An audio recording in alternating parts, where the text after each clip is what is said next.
Actually, bata pa lang ako, mahilig na ako sa kalapati. Nag-umpisa ako sa pansi.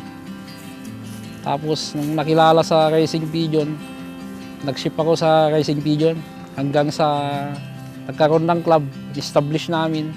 Yun, lumaki ng lumaki. Hanggang ngayon, dire-diretso na. Ako si Edward Sagon, isang kalapatinyor. Negosyo namin, sa kainan, restaurant. Namana lang namin to sa mga ninuno namin. Tinuloy-tuloy na lang namin kasi dito kami lumaki. Dito kami kumukuha ng pangkabuhayan. Ako na ngayon yung nagmamanage. Andito tayo ngayon sa kusina ng Panganan Ken Ihawan to Ciudad Bigan. Nagluluto tayo ngayon ng pangulam. Bacareta.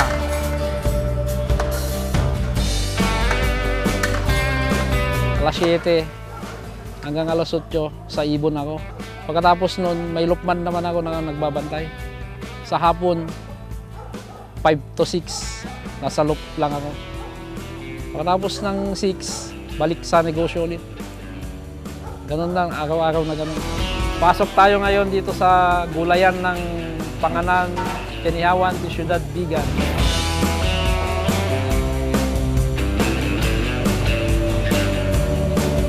Mga sineserve namin yung mga Ilocano foods.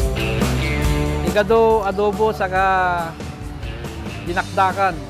Ito pinipilan simula alas 11:30 hanggang alauna. Pag mga peak season, maraming mga turista. Pero pag hindi peak season, mga soki lang, mga estudyante, nag-opisina, gano'n. Lalo na sa gabi, pang take out, karamihan.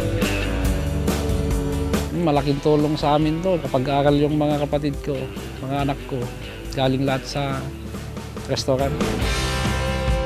Doon din ako kumukuha ng pang-sustento sa mga ibon ko. Pag wala yung negosyo namin, hindi ako makakapag-ibon ng maganda. Hindi ako makakakuha ng magagandang materyales na ibon. Malaking tulong yun sa pag-iibon namin. Kasi madali lang i-access, madali kaming hanapin sa tulong ng restaurant namin. Doon kami nakikita-kita minsan. Doon kami gumagawa ng mga meetings namin. Kung gusto nila magtayo ng sariling negosyo, kung yung negosyo na gusto nila, dapat hands-on sila doon. Kahit yung maliit na negosyo lang, kung tinututukan mo, mapapalago mo yan.